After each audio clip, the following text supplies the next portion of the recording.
Dimitris Sanchez I think, is showing the way for a very progressive leftist immigration policy, opening up the borders and saying we're going to admit 500,000 immigrants.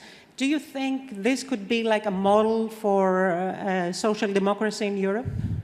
Yes, actually, progressive politics when it comes to migration has at its core human dignity, human life, human beings, and the values that actually have been the ground upon which the whole of the European Union has been built. So for me and for us, progressive politics come and begin from not only from the national borders of the EU borders, but from the areas and the regions where the causes of human mobility actually lie. So first and foremost, we have to stop conflicts and wars. So we need humanitarian and development aid. And we've seen many countries that are contrary to migration, mainly, they have stopped humanitarian and development aid towards the countries where migrants and refugees come from. So, and we have to admit something that Spain, for instance, and the social democrats in Europe actually do recognize, that migration is not a problem. Migration is a phenomenon. We have to address a phenomenon, a human phenomenon. So yes, we have to bear in mind, to focus on progressive policies, such as regularization of migrants and refugees, I know this is a hard issue for many countries.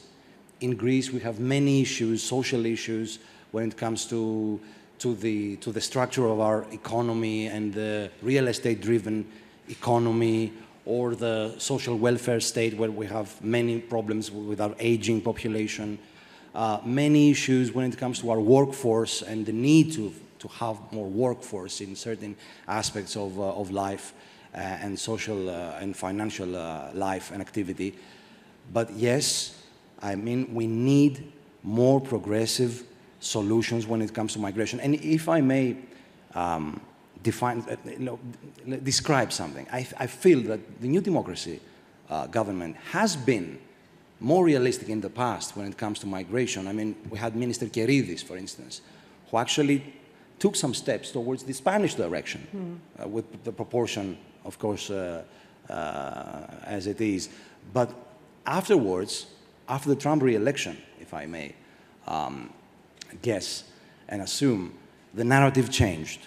So every progressive or realistic solutions actually subsided and left. For us to close, to list this first, let's say, reply, for us, progressive politics in migration come with the respect of human life and human dignity. International cooperation, I'm not so optimistic about the Pact on Migration and Asylum coming in force in next summer. There are many, many issues, and I think that this is not, it may be not sustainable for Greece.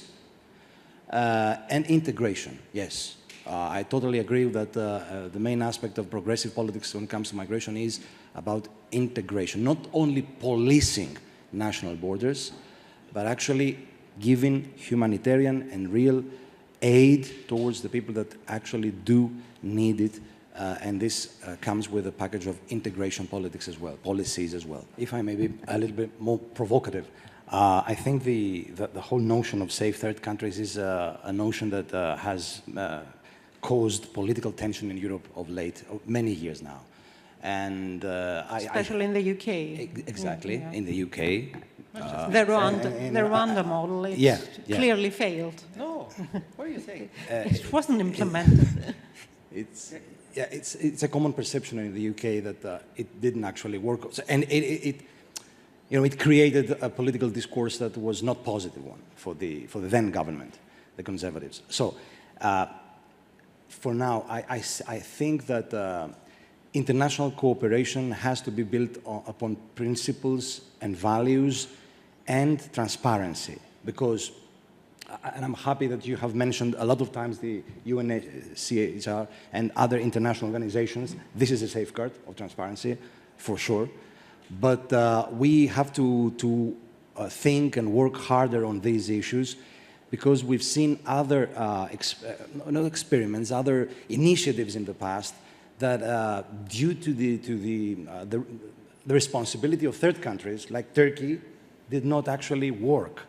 Back in 2016, Gerald Knaus, you know better than everybody on the panel that we have this joint statement between the EU and Turkey. Sadly for everybody, Turkey did not meet the requirements. For 4 years it did, then it didn't. Yeah, it did not actually meet the requirements for good.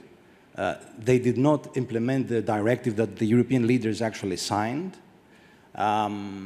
And also, it became like a blackmail tool on behalf of the Turks. You know, the Turkish government was pressuring the Europe and the European governments to give them the money or do other things before the elections. You remember, before the Merkel elections, so it was a constant, you know, blackmailing tool on behalf of the Erdogan government. So obviously it doesn't work like that. Actually, it was not sustainable, and it is, what Mr. Xenia Kounalaki just described, it seemed to us, as Europeans, not as Greeks, as Europeans, that there was a bargain, like an agreement lowering down migrants to numbers and not human beings. So this was something due to the responsibility of Turkey as a third country that did not work. So if we are to build and design more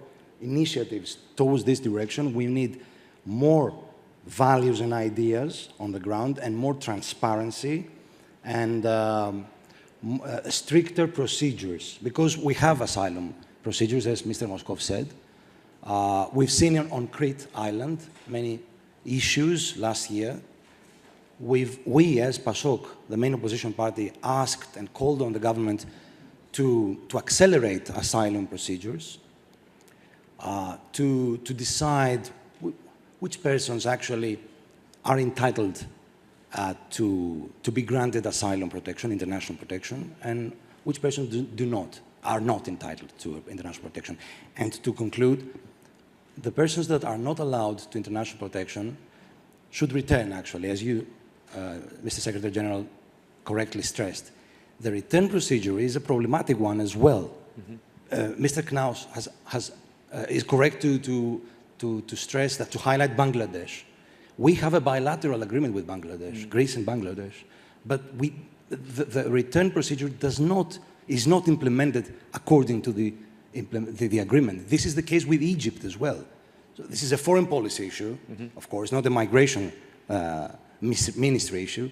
It's an issue for the Ministry of Foreign Affairs. We have stressed it, so we have to push forward towards the implementation of bilateral agreements regarding return procedures as well. As long as we are sure that our standards are met. Of course.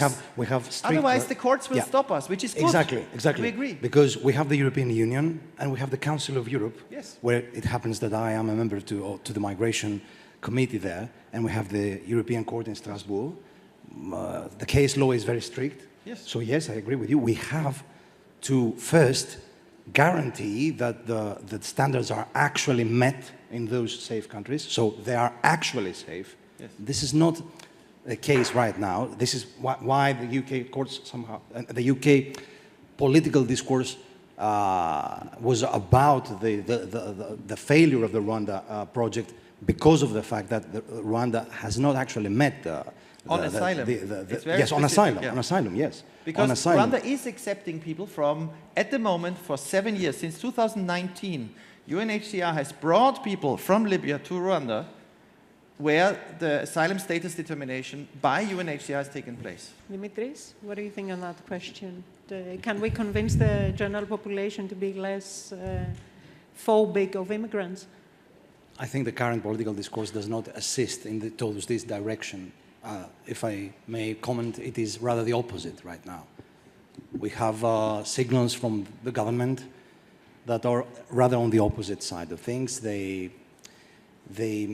cultivate sometimes xenophobia, and they seem to be rather friendly towards racist preoccupations and prejudices. And it's very sad, because it actually wasn't this way a couple of years before. I always told that this is something that I personally combine with the international set of things after the Trump re-election in the US. The narrative has changed in Greece as well. But we have to carry on fighting far right and its agenda, and we have to carry on educating society and our compatriots, our citizens here in Greece, that migration is not a problem, it is a human phenomenon. We have to address it in a progressive way, beyond, financial, labor, welfare aspects of migration.